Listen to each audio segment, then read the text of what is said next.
comunitaria en la vida contemplativa. La vida de comunidad, junto con los consejos evangélicos de castidad, pobreza y obediencia, es considerada por la Iglesia y en especial por el Concilio Vaticano II en el decreto Perfecta Caritatis como uno de los elementos esenciales de la vida consagrada, ¿no? Se puede ver a la luz del Evangelio y en el ejemplo de las primeras comunidades cristianas. Decía San Juan Pablo II en una audiencia general en diciembre de 1994: si contemplamos el Evangelio, se puede decir que la vida de comunidad responde a la enseñanza de Jesús sobre el vínculo entre los mandamientos del amor a Dios y del amor al prójimo. En un estado de vida en que se quiere amar a Dios sobre todas las cosas, no se puede menos de comprometerse también a amar con especial generosidad al prójimo, comenzando por los que están más cerca, dado que pertenecen a la misma comunidad. Este es el estado de la vida de los consagrados, decía el Papa. Además, continúa el Papa, el Evangelio atestigua que las llamadas de Jesús se dirigieron ciertamente a personas determinadas, ¿no? Pero en general para invitarlas a asociarse, a formar un grupo, ¿no? Así sucedió en el caso del grupo de los discípulos, del grupo de las mujeres. En nuestras constituciones, en el número 90 y siguiente, hablando de la vida comunitaria, dice así: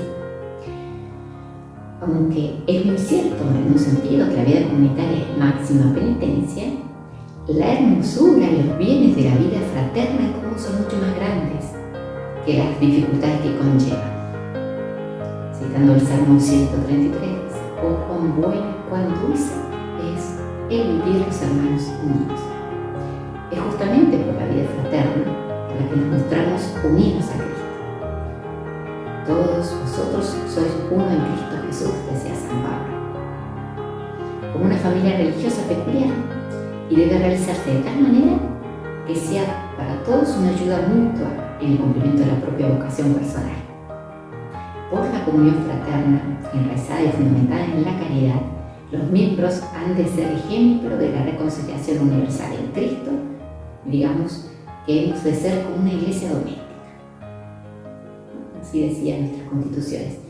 Y en nuestra regla monástica dice así: en los monasterios de nuestro instituto se llevará una vida en común de verdadera familia, de tal modo que cada monja encontrará en las demás la necesaria ayuda para entregarse íntegramente a Dios.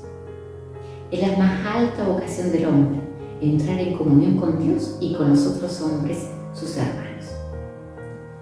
San Juan Pablo II en esa audiencia decía: en las páginas evangélicas se encuentra también documentada la importancia de la caridad fraterna como alma de la comunidad y por consiguiente como valor esencial de la vida en común.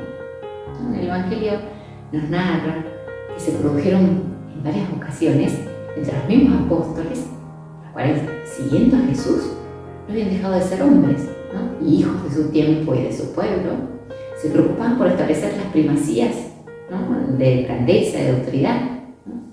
Y la respuesta de Jesús fue una lección de humildad y de disponibilidad a servirse unos a otros. Después les dio su mandamiento, el amor mutuo, siguiendo su ejemplo.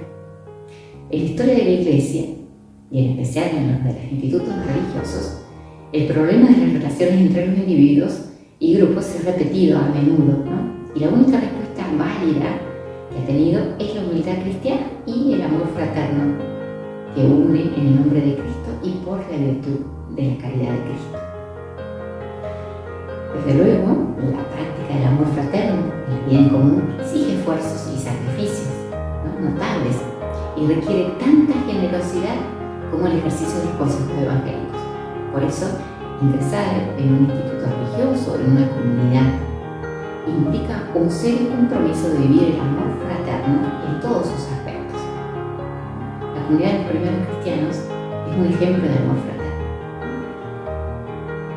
Después, por ejemplo, de la Ascensión, los discípulos se reunieron con un mismo espíritu para rezar, para perseverar en la comunión fraterna, llegando incluso, decía en los Hechos de los Apóstoles, a compartir sus bienes. Tenían todo en común. Esa unidad anhelada por Cristo encontraba en ese momento del inicio de la Iglesia una realización digna de recordarse, ¿no? Dice los Hechos de los Apóstoles, la multitud de los creyentes no tenía sino un solo corazón y una sola alma. En la Iglesia ha quedado siempre vivo este recuerdo de esta comunidad primitiva, ¿no? Y en el fondo las comunidades religiosas han tratado siempre de reproducir ese ideal de comunión en la caridad y se ha convertido en una norma práctica de la vida de comunidad. Los miembros congregados por la caridad en Cristo viven juntos porque quieren permanecer en ese amor de Cristo.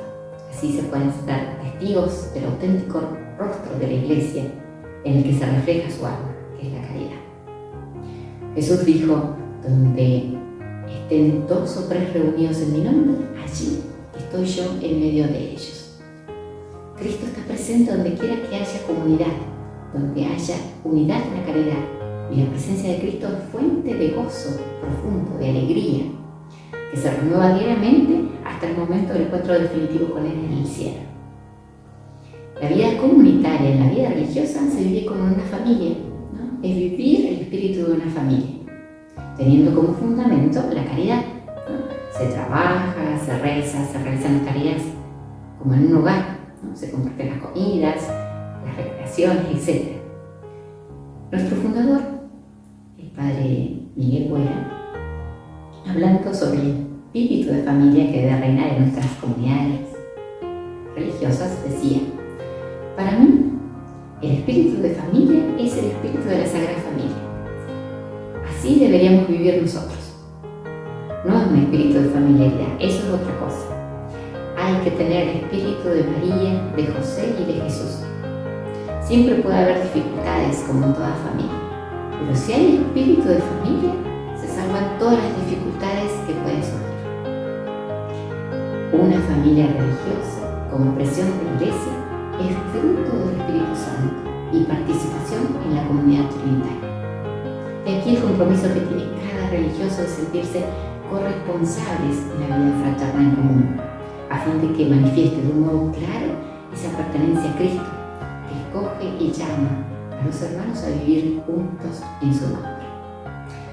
Vivir la vida comunitaria no es otra cosa que reflejar la vida trinitaria. De ahí la gran responsabilidad que tenemos los religiosos, ¿no? Y a qué alta dignidad es a la que nos ha llamado Cristo.